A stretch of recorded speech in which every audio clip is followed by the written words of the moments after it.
ተንሥአ ሙታን በአብይ ኃይል ወስልጣን አሳሮ ለሰይጣን አጋዞ ለአዳም ሰላም እመይዜሰ ኮነ ፍስሐ ወሰላም። ክርስቶስ ዱዓ ከኤ አንጎፍ humna isaatiin seexanni ni hidhamee addaan bilisa ba'ee addunyaa mara irratti nagaan ni lallabame. kabajamtoota jaalatamtoota maatii waaqayyoo ijoolleen haadha keenya qulqulleettii dubroo maariyaam hundumti keessan biyya alaas biyya keessaas kan jirtan hundumti keessan nageenya waaqayyoo bakka jirtanitti isiniif haa baay'atu. akkam nagaa jirtu baga guyyaa du'aa ka'umsa Kiristoos kan bara 2013 kabajamee ooluun nagaaf jaalalaan isin gahee baga waliin geenye. Egaa hordoftoonni keenya biyya keessas ta'ee biyya alaa ta'uudhaatiin kan nu hordofaatti jirtan guyyaa kabaja ayyaanaa du'aa ka'uu gooftaa keenyaaf fayyisaa keenya qoricha keenya Yesus Kiristoos sababeeffachuudhaatiin har'aa barsiisaa keenya faarfataa Akiliduu yookaan immoo miidiyaa garaa irratti kan ittiin beekamu jechaadha. Maqaa dabalataa naatiidhaan kan beektan jechaadha. Boleessa keenya wajjiniin akkuma yuutuubii keenya daanaatuubii irratti isin beeksifnee turre jechaadha. Yeroo keenya eeggannee har'aa boleessa keenya wajjiniin gara keessan dhufnee jirra. Har'a egaa wanti nuti wajjiniin dubbannu waa'ee du'aa ka'umsa gooftaa keenyaa fayyisaa keenya kan ta'e qoricha keenya Yesus Kiristoos jechaadha kan nuti waliin dubbannu. Kanaaf wangeelaa Maatiyoos boqonnaa 28 lakkoofsa 6 irratti akkuma dubbate sana du'aa ka'eera kan jedhuun waliin ilaalla jechaadha. Hanga xumuraatti akka nu wajjin taatan kabajaan maqaa waaqayyootiin isin gaafanna. Iyyan egaa maatii waaqayyoo hundumti keessan egaa Kiristoos nuuf jedhee samii irraa bu'ee dubroo maariyaam irraa dhalatee rakkina nuuf argee du'a isaatiin nuti immoo fayyineerra jechaadha. Egaan akkuma dubbate sana nan ka'a jedhee akkuma dubbate dhufee si fayyisee du'een guyyaa sadaffaatti du'a mo'ee nan ka'a gara samiittis ol nan ba'a akkuma jedhe Addaamiifis waadaa gale. Raajonni garagaraas akkuma dubbatan innis immoo akkuma fakkeenya garagaraatiin dubbate akkuma dubbate egaa waaqni keenya osoo boolla keessatti nafiin du'aa ka'eera. Kanaaf guyyaa har'aa kana egaa kanaan wal qabsiisnee du'aa ka'umsa waa'ee ayyaana du'aa ka'umsa kana faana wal qabsiisnee barsiisaa keenya faana waan garagaraa ni ilaalla jechaadha akkuma waadaa isiniif galle. Egaan kun daanaatiibiidha. Daanaatiibiin immoo yuutuubii haarawaa kun viidiyoo lammataati. Kanaaf hundumti keessan iyyuu viidiyoo kana guruupii qabdan irratti sheer gochuudhaan isinis immoo sabiskiraayib gochuudhaan barnoota asirraa darbu barnoota amantaadhaan nu cibsu akka hordoftan laayik akka gootan maqaa waaqayyootiin isin gaafanna jechaadha. Egaan barsiisaa keenya gooftaan keenya Yesus Kiristoos egaa balleessaa nuti balleessineef waadaa nuuf galeera. Waadaa sun nuuf gales waadaa sunis nuuf raawwateera. Haa ta'uti amma fakkeenyaaf namoonni hin amanne garagaraas ni jiru. Fakkeenyaa warroota hin amanne keessaa amma amantaa musliimaa yoo ilaalle Kiristoos otoo waaqa ta'e maaliif du'aa kan jedhanillee ni kaasan kanumarraa wal qabsiisnis jechaadha. Egaa gooftaan keenya Yesus Kiristoos osoo amma gara ka'umsa isaa gara du'aa ka'umsa isaa osoo hin deemin maaliif akka du'e maaliif gara addunyaa kanaa dhufe maaliif akka du'e xiqqoo ishee irratti dubbanna jechaadha. Kanarratti Kiristoos du'aa ka'umsa isaa miti. Raajiidha amma kun du'aa ka'umsa namni du'aa ka'u amma guyyaa 3 boolla keessa taa'ee du'aa kan ka'e. Du'aa ka'e immoo in kaafama malee du'aa kaafama malee namni humnaa fi aangoo isaatiin du'aa ka'e hin jiru. Waaqni keenya irraan kana fi jechaadha. Garuu waaqni keenya du'aa kaasaa ba'e raajonni qulqulloonni waaqayyoo du'aa ni kaasu. Garuu an ofii isaatii du'aa ka'e hin jiru. Kun raajii guddaa dinqii guddaa. Haa ta'uuti du'aa ka'umsa kana bira osoo hin gahiin Kiristoos maaliif gara addunyaa kanaa dhufe maaliif du'uu barbaade isa jedhume waliin ilaallaa mee kanarratti yaada nuuf kenna. Eshi tole waa'ee du'aa ka'umsa gooftaa keenyaa toon dubbatiin egaa dura maaliif akka inni du'uun isa barbaachise egaa haala baay'eedhaan ibsuun ni danda'ama. Haa ta'uuti gabaabinumaan waa'ee dhufee addunyaa kanarratti du'uusaa gabaabsine gaafa ilaallu jalqabuma Waaqayyo namoonni baay'een akkuma yaada Fariisotaa sana kan qabatan baay'ee isaanii jiru. Utuu beekanis utuu hin beekin jechaadha. Maaliif jennaan warroonni Fariisotaa Waaqa akka inni ta'e hin amanan turan. Kanaaf arras baay'een isaanii gaafa Kiristoos waa'ee du'a isaatii gaafa asaamu waan aangoo dhabe humna dhabe du'e itti fakkaate jechaadha. Kanaaf akkuma amma kaastee amantaa musliima kan hordofan baay'een isaanii Waaqayyoo hin du'u waan ta'eef waaqni kan keessanii garuu hin du'e. Kanaaf aangoo hin qabu humna hin qabu jedhanii gaafa dubbatan ni jira jechaadha. Kanaaf Waaqayyo waaqni keenya aangoo dhabee miti jechaadha kan inni du'e. Haa ta'uutii hin du'e gaafa jennu immoo inumaayyuu waaqummaa isaatiin miti Waaqayyo kan du'e. Foon uffatee waan jiruuf foon sanaanidha kan inni du'e malee waaqummaa isaatiin humtuu wanti itti hir'ate hin jiru jechaadha. Kanaaf akkaataa du'umsa isaatii gaafa ilaallu immoo gara nama jalqabaa kan ta'e Addaam abbaa keenyatti nu geessa jechaadha. Egaa Addaam abbaan keenya jalqaba Waaqayyo gaafa isa uumu seera isaa eegee abboommii isaa eegee yaaddoo tokko malee gannata keessa akka inni jiraatu uume Addaam. Garuu Addaam abboommii Waaqayyoo kana dhiisuu irraa kan ka'e gurri isaa kan Waaqayyoo dhaga'uurra kan seexanaa dhagee abboommii Waaqayyoo sana diige.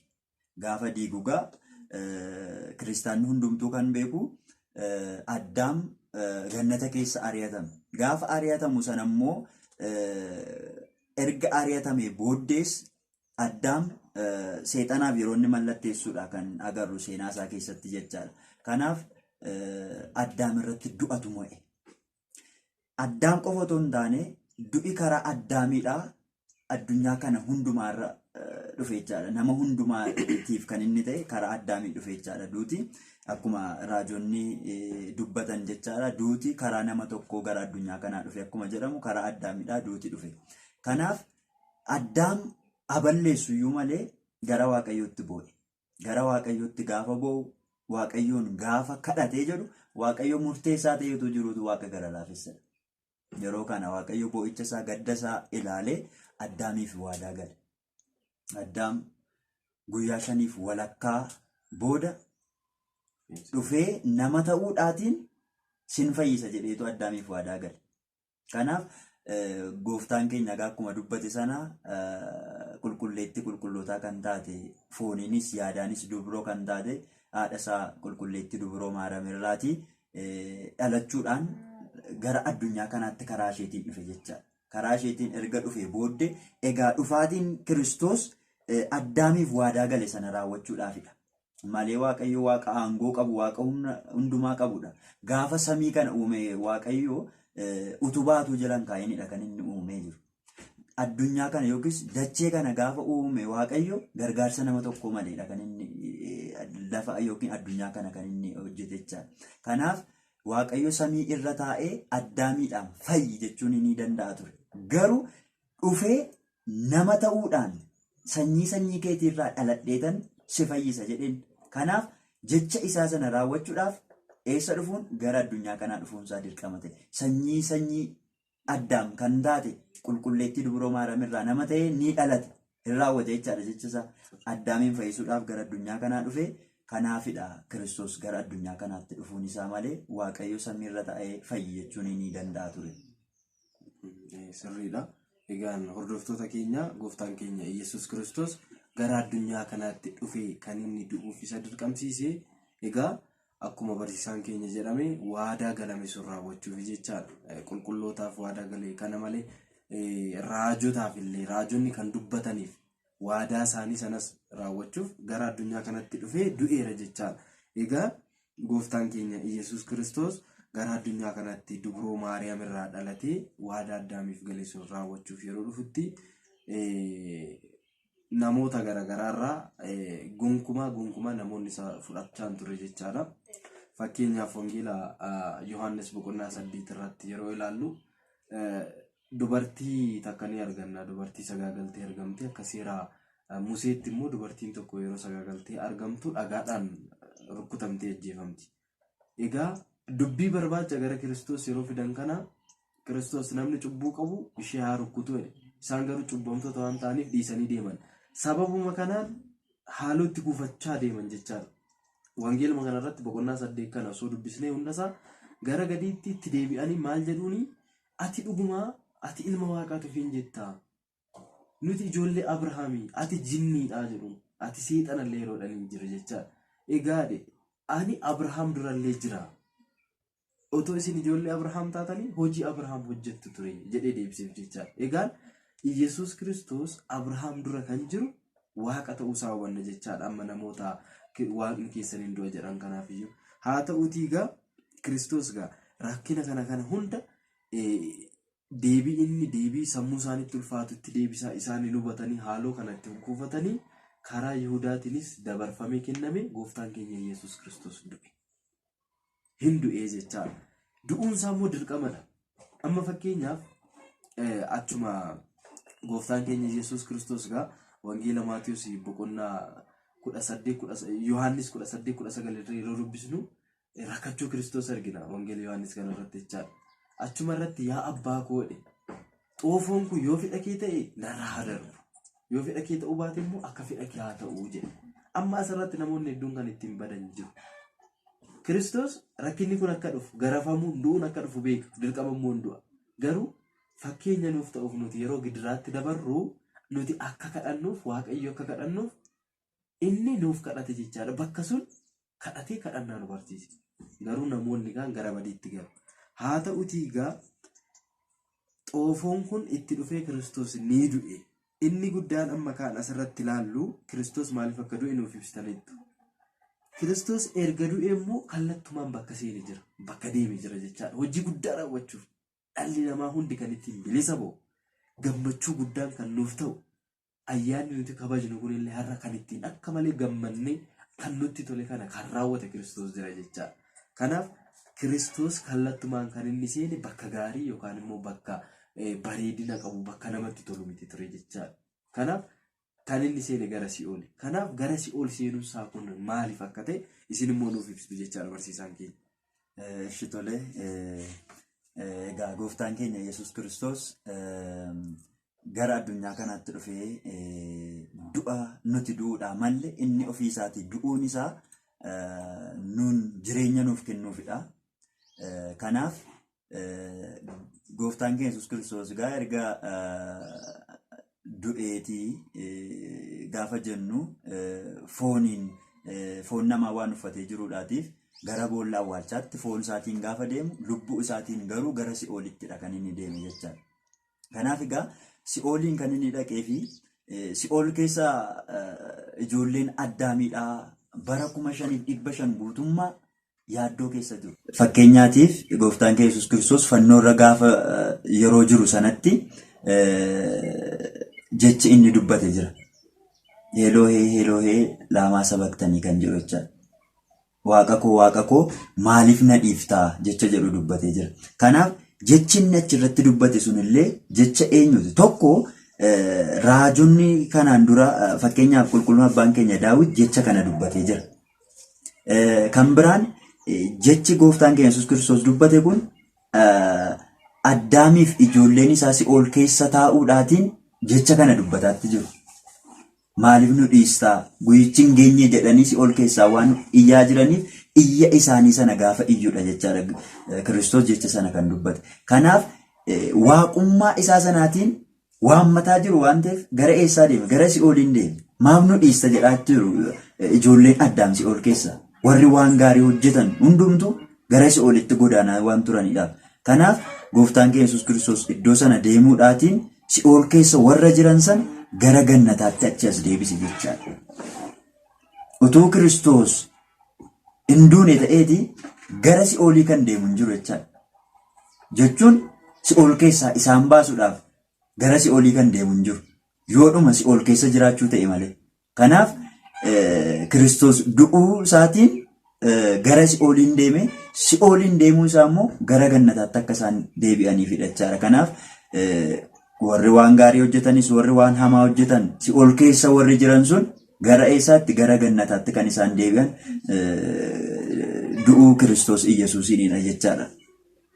Egaa walumaa galatti egaa Kiristoos Iyyasuus Kiristoos akkuma barsiisaan keenya kaasan egaa kallattumaan yeroo inni du'a fannoorra taa'ee du'a fudhate du'a sunis fedha isaatiin kan inni du'e ni raawwate jedhee jechaadha. Wangeela Yohaannis boqonnaa 19:30 irratti raawwate jedhee mataa isaa gadi qabe.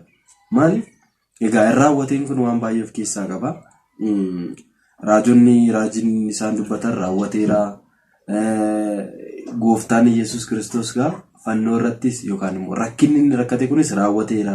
Kana malee har'aa kaasee ijoolleen koo gabrummaa seexanaa keessa hin jiraatan. Har'aa kaasee aangoon seexanaa raawwateera yeroo jedhu raawwate jedhee mataa isaa gadi qabee kallattumaan si ol seenee jechaadha. Achi keessattis immoo gaa xalayaa du'aa sun nuuf barbadeesse ijoollee isaa hunda fudhatee gara gannataatti deebi'ee jechaadha. Galanni ulfinni maqaa isaatiif yaa ta'u kan dhiiga isaatiin nu bitee gara gannataatti gara mana isaatti nu deeffate jechaadha. Egaan amma gaa maatiiwwan Waaqayyoo amma ammaatti gaa waa'ee du'aatii Kiristoos akkamitti akka du'e gaggabaabsineeti jechaadha kan nuti ilaalle. Kaayyoon keenya inni guddaan waa'ee ka'umsa Kiristoos waan ta'eef akkamitti akka gara addunyaa kana dhufe maaliif akka du'e yeroo du'es immoo akkamitti akka ijoollee isaa nu taasisate gaggabaabsinee ilaalleera jechaadha. Egaa raajiin guddaan dinqiin guddaan akkuma dubbate ka'uu isaati jechaadha. Waa'ee ka'umsa du'aa ka'umsa Kiristoos jechaadha. Kana malee immoo viidiyoo keenya sirraa irratti akkuma dubbanne waa'ee Yihudaa illee ilaallannee ture. Waa'ee Yihudaa ni ilaalla jechaadha. Baay'ee kan nama ajaa'ibsiisu hojii inni hojjete jechaadha. Asuma irratti jechaadha waa'ee Kiristoos gurguruu isaatiin wal qabate haala du'umsa isaa jechaadha isaan wal qabate ni ilaalla jechaadha. Egaa amma barsiisaa keenya Kiristoos akkamitti akka du'aa ka'e akkuma dubbatee sun du'aa ka'e jechuun kun maal akka ta'e du'aa ka'umsi isaa kun mee akka haala ittiin ibsitanii dhaggeeffattoota keenya hundumaaf akka ibsitanii isiniin jedha jechaadha. Eshi tole. Du'aa ka'uun gooftaa keenyaa gaa akkuma jalqabaa dubbatte jechaadha. Du'aa ka'umsa du'aa ka'umsa ajaa'ibaati. Du'aa ka'umsa gaafa jennu egaa namoonni baay'een isaanii du'aa ka'anii jiru. Garuu akkaataan isaan itti du'aa ka'aniif akkaataa inni itti ka'e gargari jechaadha. Fakkeenyaaf Kiristoosii gaafa gooftaan keenya Alaazaariin du'a keessaatii gaafa kaasu sagalee isaatiin ka'ittiin jedheeti. Dhagaa irra jiru kana irraa kaasaa erga ittiin jedhee booddee Alaazaariin waame sagalee isaa dhageete Alaazaar kan ka'e. Gooftaan keenya Yesuus Kiristoos garuu egaa akkuma beekamu gaafa nama qulqulluu yookiis nama qajeelaa kan ta'e Yoosefiidhaaf Niqoodimoos gaafa isa awwaalan cufaa awwaalaa balbala awwaalaa isaatii dhagaa guddaa itti hirkisanii jedha. Dhagaa guddaa sana gaa Kiristoos narraa kaasaa otoo hin jedhin narraa fuudhaa otoo hin jedhin waaqummaa isaatiin du'a keessaa yeroo inni ka'uudha kan nuti agarru jechaadha. Kanaaf du'aa ka'umsi isaa du'aa ka'umsa ajaa'ibaati jechaadha. Egaa wangeela Maatiyoos boqonnaa 28 lakkoofsa 6 gubbaa irratti akkuma dubbate ka'eeraa jecha jedhudha. Egaa ijoon barnoota keenya. Egaa jecha kana kan dubbate ergamaa Waaqayyoodha. Jechicha kan dubbate ergamaa Waaqayyooti. Eenyuudhaaf dubbatame kan jedhu immoo Maariyaam nama biyya Magdalaa kan taatee fi dubartoonni baay'een isheedhaa wajjiniin jiru jechaadha. Maariyaam Magdalaawitii fi dubartoonni kaanillee bakka itti gooftaan keenya Yesuus Kiristoos awwaalame sana arganii jiru. Iddoo awwaalcha isaanii sana arganii jiru. Kanaafidha akka seera isaaniitti iddoo awwaalcha isaatii sana shittoo dibuudhaaf jedhaniiti gara awwaalcha sanaa kan deeman. Guyyaa sanbata guddaatti jechaadha. Guyyaa sanbata guddaa bariidhaan ka'aniiti kan isaan gara boolla awwaalcha sanaa deeman jechaadha. Bakka sana gaafa deeman waan beekaniif iddoo sana gaafa deemanii jedhan dhagaan bakka awwaalcha isaatii sun irraa ka'ee jira. Yeroo sana nahan. Iddoo sana gaafa deemanii Maariyaam Magdalaawitii fi dubartoonni kan biroon waa tokko hin yaadanne ture. Lapheen isaan ittiin deeman Kiristoosiin bakka boolla awwaalcha isaatii sana shittoo dibuudhaaf deeman. Malee Kiristoos ka'eera wanti jedhamu isaan keessa hin jiru. Hin ka'a jedhaniis amantiidhaan gara sanaan deemne isaan. Kan isaan deeman shittoo dibuudhaaf ammayyuu achuma jira jedhaniiti. Gaafa dhaqanii jedhan akka yaadan sana ta'uu dhiise. Yeroo dhaqanii jedhan boolli awwaalcha isaatii banamee jira, dhagaan irraa kaafamee jira. Bakka sana qulqulluun abbaan keenya Maatewos gaafa barreessu boqonnaa 28 kana ergamaan waaqayyoodhaa samii irraa waan bu'ee jiruuf sochii lafaa guddaatu ta'e. Iddoon sun baay'ee nama sodaachisa. Bakka ergamoonni waaqayyoo jiran egaa akkuma kitaabni qulqulluun dubbatu iyyuu nama sodaachisa. Iddoo ulfina qabu, surraa qabu, kabaja iddoo qabu waan ta'eef bakka ergamoonni waaqayyoo jiran sodaa guddaadha kan inni jiru jechaadha. Kanaaf iddoo sana sodaa guddaa ta'e hin sodaatan hinnaan. Maaltu isaan keessa jira? Ammallee Maariyaam Magdalaawitiif dubartoonni naannoo iddoo sana jiran shittoo dibuudhaaf kan deeman sun Kiristoos ka'ee jira, du'a keessaa ka'ee jedhanii hin amanne ammallee. Maal yaaduu jalqaban? Yesus Kiristoosiin foon isaa kana bakka itti jijjiiranidha. Iddoo kan biraa dhaqanii kaa'an kan jedhu yaadan. Kanaaf ergamaan waaqayyoodhaa bakka boolla awwaalcha Kiristoos sana dhagaa irraa ka'e sanarra dhagaa sanarratti arganii jedha.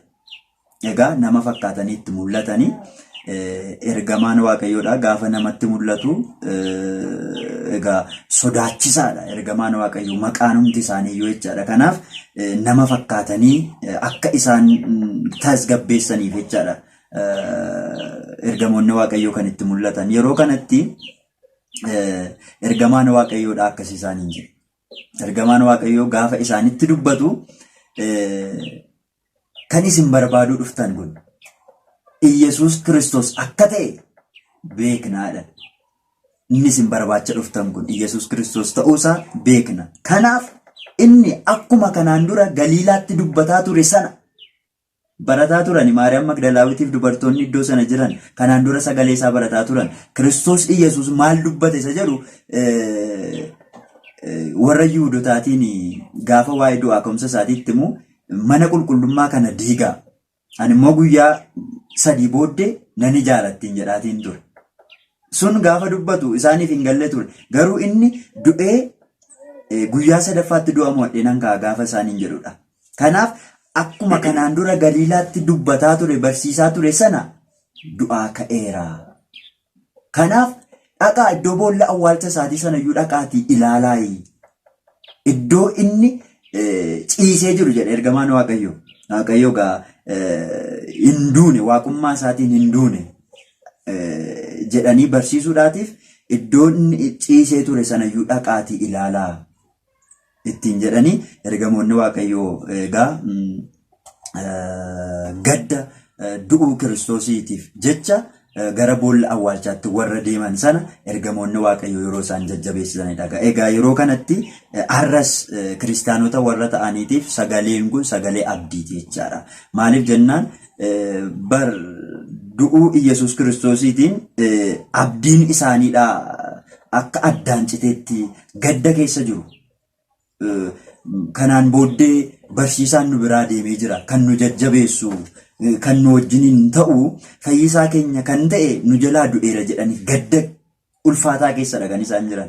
Kanaaf akka isaan jajjabaataniif kiristaanota kan ta'an hundumaatiif iyyuu du'aa ka'eera jechi jedhu kun sagalee abdii hagana hin jedhamnedha waan ta'eedhaaf egaa haalli itti du'aa ka'umsa gooftaa keenya Yesuus Kiristoosidha.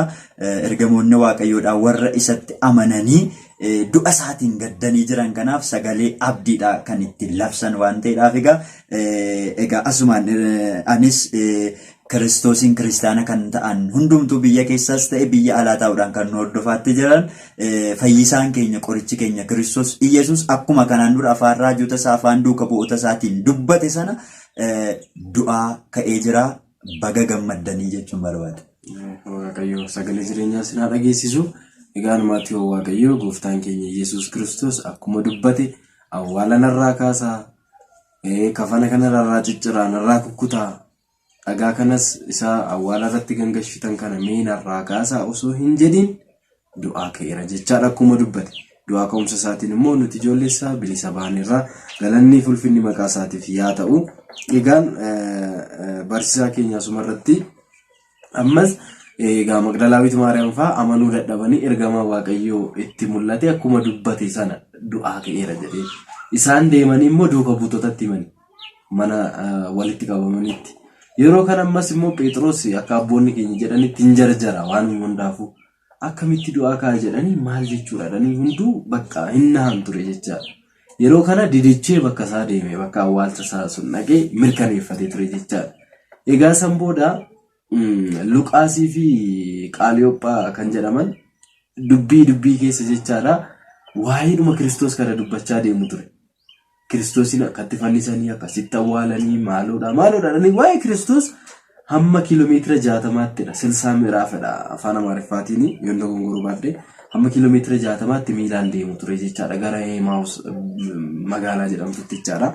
Yeroo kana Kiristoos nama biraa fakkaatee illee isaanitti mul'ate bakka garagaraatti mul'ate du'aa ka'umsa isaa ammas warri Fariisotaa kun hin amanne ture jechaadha. Kanaafiyyuu isaanittis illee mul'ate nyaata irbaata faana nyaatee irbaata isaanii sun eebbisee fi booda nama ija afuuraa isaanii akka dhokatutti booda itti mul'ate akka du'aa ka'ullee isaanis dhufanii isaaniin amansiisanii ture jechaadha. Kanaaf Kiristoos haaluma kanaan du'aa ka'ee du'a injifatee du'aa ka'eera jechaadha.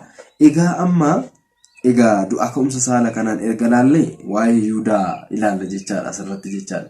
Yihudaa du'aa ka'umsa Kiristoosii fi akkasumas illee du'a Kiristoosii fi Yihudaa ammamee akkamitti Kiristoos Yihudaadhaaf gaarummaa isaa akkamitti isa waamee erga isa waameen booda hamma dabarsee isa kennutti illee in ilaalla jechaadha. Egaa akkatti waamamee fi kana malee immoo Yihudaan gahee hojii isaa duuka buutota 12 keessaa gahee hojii qaba. Kana malee immoo dabarsees kenneera. Booda immoo erga dabarsee kenneen booda of ajjeesuu barbaadee ture. San boodas raajiin ta'ee jira. Finyoon illee sooduu diddee waan tattee jira. Haa ta'uti asirratti kanan dubbachuu barbaadu kana isin nuuf ibsitu. Yeroo hunda yeroon itti yaadu na ajaa'ibas na kofalchiisas baay'ee na ajaa'ibas hojii Yihudaan hin hojjetecha asirratti kaasuu nan barbaadu daawwattoota keenyaaf. Innis maalidha? Yihudaanii Iyesuusiin erga gurgureen booda Kiristoos qabatanii hangafoonni lubootaa Fariisonni kun Kiristoosii qabatanii rukkuchaa garafaa yeroo deeman Yihudaan kun maal godhe deemee qarshii isaanii sanatti darbatee kallattumaa finyoo qabatee gara antinni deeme jechaadha of ajjeesuuf. Asitti gaa Yihudaan maaliif of ajjeese? Phexros isa gane si'a sadii isa gane imimmaaniin gara Waaqayyootti deebi'eera. Yihudaan erga isa gurguruu fi ganuun adda garaagarummaa hin qabu jechaadha. Ani Waaqayyoon hin beeku jechuun Waaqayyoon gurguruudha. Ilaala. Yihudaan Waaqayyoon dabarsee kenne Phexros Waaqayyoon gane. Sim'isayyuu hin beeku gonkumaa isayyuu argee hin beeku. Ani isattis hin bulu jedhe. Garuu booda yeroo lukkuun iyyitu dhiifama gaafate Waaqayyo dhiifama godheef. Egaa Yihudaan immoo maal godhe?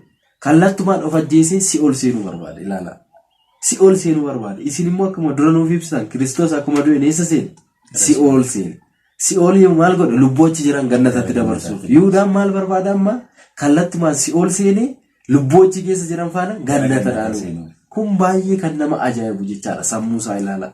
Haala kana seexana faana sammuu akkanaatiin haala kana taasisee ture jechaadha. Yihudaan kun baay'ee kan nama ajaa'ibu.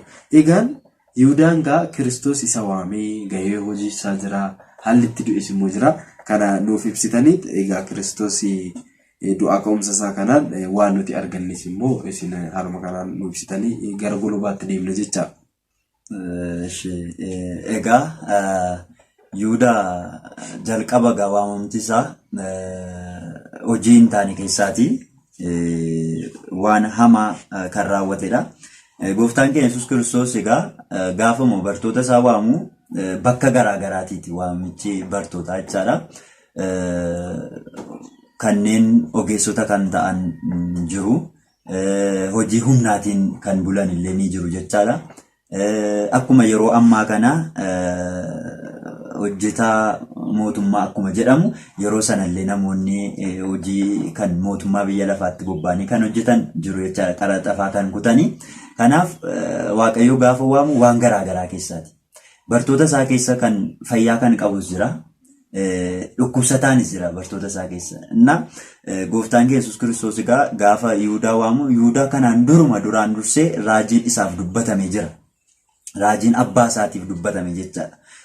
Abbaan isaa kan qulqulloota hin kabajne nama waaqayyoo kan ta'aniif ulfina kan hin laannedha. Abbaan isaa sababa kanarraatii kan ka'e sababanni ulfina nama waaqayyootiif kitaabni qulqulluun akkuma qulqulluun Phaawulos dubbatu ulfinni kan ta'uuf ulfina kenniifi jedha. Kanaaf nama ulfina ta'uu maluudhaaf ulfina kan kennu miti abbaan isaa jechaadha. Kanaaf abbaa isaa sana irratti raajiin dubbatame jira. Raajiin dubbatame kunis kun mucaan isarraatii dhalatu kan isa ajjeesudha. Mucaan irraa dhalatu kun isa kan ajjeesudha. Haadha isaa kan fuudhudha. Waaqa isaa immoo dabarsee kan kennudha jedheet raajiin dubbatameef jira. Kana hundumaa raawwateera. Yihudaa irratti raajiin kun raawwatameera. Abbaasaa gara dirree lolaatti deemuudhaan gaafa gabaabsinu gabaabamatti gara dirree lolaatti ba'ee abbaasaa kan ajjeesedha. Yeroo dirree lolaa kanatti ba'u immoo Yihudaan bakki guddina isaatii bakka biraati. Seenaa isaa waan bal'aa ta'eef hin gabaabsuu barbaade. Raajiin kun gaafa dubbatamu abbaan Yihudaa haadha isaadhaa wajjiniin gaafa mucaa kana argatanii jedhan mucaa kana yookiis Yihudaa jechaadha akka inni badu taasisan guddisuun barbaanne. Maaliif jennaan dhagaheera akka isa ajjeesu waan ta'eef Yihudaan akka iddoo biraatti guddinni isaa jechaadha. Iddoo biraatti guddatu malee wanti waaqayyo dubbatu waan oolu miti waan ta'eef naannee dhufeetu Yihudaan abbaa isaa kan ajjeesu ta'e dirree lolaatti ba'ee jechaadha. Dirree lolaa ture Yihudaan. Isa booda utuu hin beekin haadhi isaa bareedduudha kan isheen turte. Yeroo kana dirree lolaa utuu jiru erga abbaa isaa ajjeesee bareedina haadha isaatii kanaatiin mo'amuudhaan haadha isaa nama fuudhedha. Ergasii booddeedha haala ittiin biyyaa ba'ee haala keessa ture eessatti akka guddate gaafa haadha isaatti meedhu lakka haadha isaati. Haala kanaatiin egaa waaqayyo gabaabaatti gaafa isa waamu waan beekuudhaaf hojii isaa sana hundumaan dhiise waaqayyo. Waaqni gara laafessadha. Hojii isaa sana dhiiseefiitu akka inni isa faana bu'u taasise. Isa faana gaafa bu'us Yihudaadhaaf gaheen kenname jira. Bartoota hundumaa irra caalaatti qarshii akka inni baatu taasise. Bartoota faana gaafa deemu Yihudaan gaheen hojii isaatii qarshii baachuudha jechaadha. Gaafa qarshii baatu akkasumaan miti. Yihudaan yoo qarshiin 30 itti kenname qarshiin tokko kan isaati ture. Qarshiin 3 kan isaati. Yoo birrii 100 itti kenname birrii 10 argata. Birrii 300 yoo itti kennan birrii 30 argata ture Yihudaan. Gaheen hojii isaatii qarshii baachuudha. Haa ta'u malee Yihudaan egaa durumaa kaasee hojiin isaa durumaan qulqulluun abbaan keenya Yohaannis waa'ee Yihudaa gaafa dubbatu waa'ee mana Simoonitti ta'e sana taatee achitti raawwatame sana gaafa kaasu egaa waa'ee Yihudaadha Maatiyoos dubbateera Luqaasis dubbatee jira. Garuu haalli ittiin Yohaannis dubbate addadha. Yihudaan mana Simoon keessatti gaafa lola kaasu Maariyaam shittoo gatiin isaa guddaa ta'e fiddee gaafa isheen Kiristoosiin gaafa isheen dibdee jedhu qarshiin itti deebi'ee maaliif hiyyeessotaaf hin kennamne jedhee dubbatee ture Yihudaan. Gaafa sanadha guyyaa gaafa roobii mana Simoonitti gaafa isaan wal ga'anii jedhan sanadha. Gaafa Kiristoos isa ceepha'ee jedhu sana Yihudaan mana Simoonii ba'ee kallattumaan eessa deema? Mana dallaa Qayyaafaa kan ta'e hangafa lubootaatti wal ga'anii jiru warri Fariisota. Gara isaanii deema. Isaan bira deemuudhaatiin Kiristoosiin akka itti gurguru isaanii wajjin waadaa kan gale jechaadha. Kanaaf Yihudaan duraan durseeyyuu jedha Yohaannis hattuu ture jedha. Maaliif jennaani dhoksaadhaan korojoo bartootaa keessaatii qarshii ni fudhata ture jedha. Kanaaf kanaan dura hataa ture. Duraan Yihudaan qarshii bartoota isaatii kan baataa ture sana keessaatii birrii balleesse qaba. Yihudaan birrii 30 balleesseera. Kanaaf Yihudaan amma maal yaade? Shittoon mana Simoonitti Maariyaam Magdalaawit Kiristoosiin dibde sun utuu gurgurameeti eeyutti kennama? Yihudaatti kennama ture. Yihudaan immoo gaafa qarshii sana fuudhu meeqatu isaa kennama? Birrii 30tu kennamaaf ture. Kanaan dura 30 balleessee kanaaf birrittii bakka buufata ture Yihudaan. Wanti sun gaafa jalaa hafee jedhu inaare. Aariirraa kan ka'u Kiristoosiin dabarsee kennuudhaaf yaada. Inni waaqadhaa. Amma tun dabarsee warra Fariisotaatti isa kenne humna qabaa, aangoo qaba waan ta'eef harkaa bahee galaadha. Ani immoo birrii koo isheen balleesse sana bakka hin buusaadha Yihudaan. Haala kanaan Kiristoosiin kan inni dabarse egaa Yesuus Kiristoosiin dabarsuun isaa haala kanaatiin ture. Waa'een birrii sana waan baay'eetu jira. Saatiin keenya egaa waan dheeratuuf dhaggeeffattooti keenyas egaa hordoftoonni keenya gaggabaabaadhumatti guyyaa biraa walitti deebinee wajjin barachuu waan dandeenyuuf waa muraasa tuqeetan kanan bira darbu jechaadha. Yihudaan egaa Kiristoosiin kan inni dabarsuu danda'e haala kanaatiin qarshii 30 sana bakka deebifachuudhaatiif fudhachuudhaaf jedheeti jechaadha. Haa ta'uuti Yihudaan egaa haala kanaatiin Kiristoosiin kan dabarsuudha. Kaayyoon isaa mul'anni isaa haala kanaatiin ture jechaadha. Har'as namoonni baay'een akkuma hojii Yihudaa kanaa jecha akkuma duraan dubbatte jechaadha. Karaa salphaadhaan karaa kutaa ta'een jechaadha. Gara mootummaa Waaqayyootti namoonni galuu barbaadan jiru. Mootummaa Waaqayyoo immoo dirree Taaborii wajjiniin wal fakkaatti. Dirree Taaboor jechuun yookiis gaara Taaboor, gaarri Taaboor gaara baay'ee dheeraadha. Gaara sanarra gaafa baatu dadhabbiitu jira. Dadhabuutu jira. Kufanii ka'uufaatu jira. Gaara sanarra jecha mootummaa Waaqayyoo akkasidha. Dadhabbii baay'ee keessa darbaniiti gara mootummaa Waaqayyootti galuun kan danda'amu. Nuti jedhee Phaawulos dadhabbii baay'ee keessa dabarree mootummaa Waaqayyootti galuun nuuf hin ta'u reedha. Mootummaa Waaqayyoo akka salphaatti akkuma Yihudaadha. Karaa kutaa ta'eetiin mootummaa Waaqayyoo dhaaluu kan barbaadan hannaan, sobaan, ejjaan waan garaagaraatiin namoonni karaa kutaadhaan galuudhaaf yaadan akka Yihudaa jiru. Garuu ta'uu hin danda'amu jecha.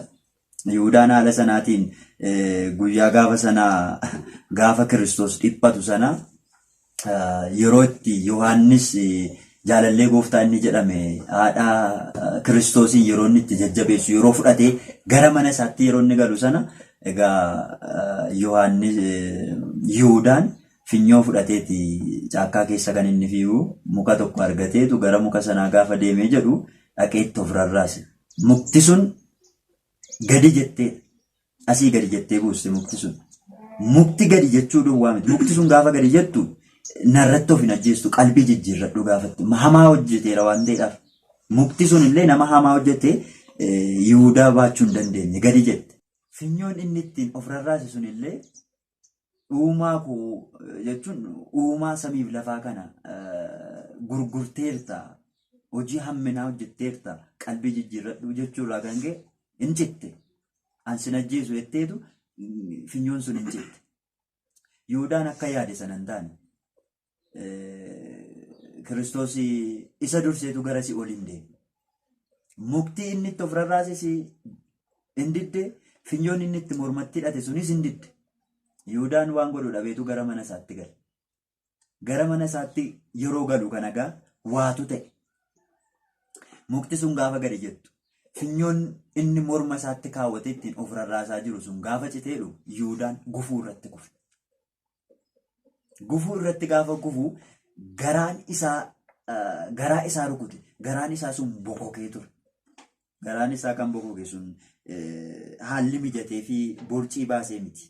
Isa dhukkubeeti. Garaa isaa baachuu hin danda'u Yihudaan. Yihudaan gaafa sana mana isaatti gale mana isaa gaafa ciisu siree irra ciisu irraati ol ka'uu hin danda'u Yihudaan.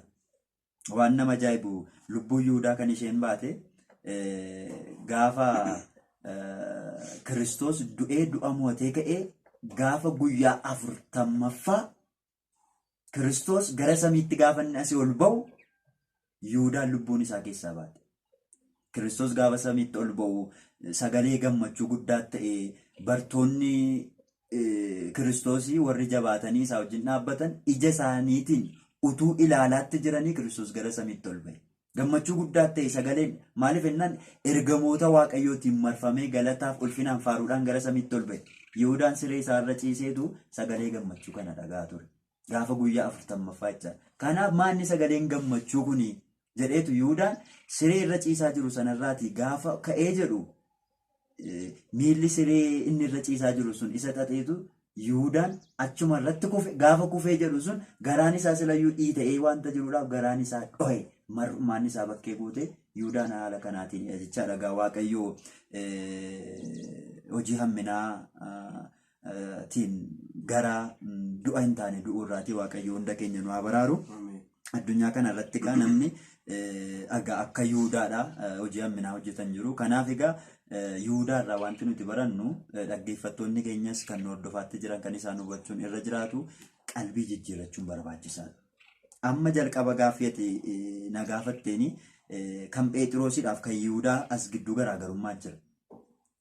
Phexros ammayyuu qalbii jijjiirratee balleesseera jedhee gara Waaqaatti hin deebine. Utuu deebi'ee Waaqayyo Waaqa gara laafessadha na gurgurteetta jedhee Yihuudaaf irraa wanti dhiibuuf hin jiru ture. Yihuudaan garuu laphee kana hin qabu ture. Lapheen isaa jabaataadha. Eessaaniin karaa kutaa Kiristoosiin dursee eessaanan gara jireenyattiin argadha kan jedhu karaa salphaa barbaada ture. Phexros garuu kan Phexrosiidha. Phexros amala namni amala garaagaraa qaba. Amalli Phexros qabu keessaa inni tokkoof inni beekamaan amala ariifannaati. Kiristoosiin ganuudhaaf nama ariifatudha.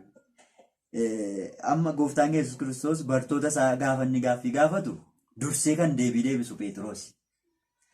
Kanaaf Phexros ganuudhaaf kan ariifatu Kiristoosiif wareegamuudhaafis nama ariifatudha Phexros. Gaafa isaa galee Phexros balleesseen jira jedhee Kiristoosiin hin baqanne. Boo'uu jalqabe Phexros imimmaan gaafa jecha sana yaadatu nagantati gaafa ittiin jedhu Kiristoos jecha sana yaadatee Phexros boo'uu jalqabe. Har'asa imimmaan Phexros nu barbaachisa. Imimmaan ittiin qalbii jijjiirran ittiin yaada garaa keenyaa cubbuu keenya irraatii deebinu kan akka Phexrosiin nu barbaachisa jechaadha. Kanaaf egaa garaagarummaa Yihuudaaf Phexros gidduu kanadha. Gaabbanii gara Waaqayyootti deebi'uudhaatiif hojiima cubbuu qabatan sana baatanii isuma wajjiniin jiraachuun garaagarummaa guddaatu jira. Egaa Yihuudaa waa'ee isaa yoo dubbanne waa baay'eetu jira waan ta'eedhaaf gabaabamatti egaa waa'een Yihuudaadha. Kanadha jechaadha kan inni fakkaatu. Waaqayyo sagalee jireenyaas na dhageessisu. Egaan Yihuudaanii akkuma Phexros sana osoo laphee cabaa qabaatee Waaqayyo isaatiin kadhatee Waaqayyollee dhiifamaniif godhaaf ture. Yeroo sunis akkuma gurgureen akkuma Waaqayyoon yeroo dabarsee kennullee Yihuudaa waan gootu dhabdee dabarsitee na kennitaahoo jedheen ture Kiristoos. Yeruma sunii kaasee osoo dhiifama gaafatee yeroo isa fannisuuf yeroo rakkoos agarsiisan sanas yeroo otoo gaafatee dhiifama Waaqayyo Waaqa dhiifamaati jechaadha. Kanaaf dhiifamanii godhaaf. Ammas irra deebi'ee mukti sun itti dubbatte wadaroon sun illee itti dubbatte finyoon sun hin dhageenye. Egaa Waaqayyo karaa tokkos karaa biraas ni dubbataa jira. Egaa Waaqayyo kallattii garaagaraan itti isa gorsee deebi'i jedheeni hin dide jechaadha. Dhumni isaa badii ta'e jechaadha. Kanaaf maatiiwwan Waaqayyo nutis diduu miti jechaadha. Du'a didan gorsa didan du'a didan akkuma jedhamu sagalee Waaqayyo nuuf darbu dhageenya hojii dhoofuu qabna jechaadha. Intaani taanaan akka Yihuudaadhaaf wadaroon kun amma afaan wadarootiin Waaqayyo isaaf lallabeera. Afaan mukaatiin isaaf lallabeera garuu hin dhageenye. Kanaaf Waaqayyo guyyaa har'aas immoo afaan namoota garaagaraa arraba namoota garaagaraa taa'ee gara sabaatti gara ijoollee isaatti dubbachaa jira waan ta'eef sagalee Waaqayyo kana dhagahuu qabna jechaadha.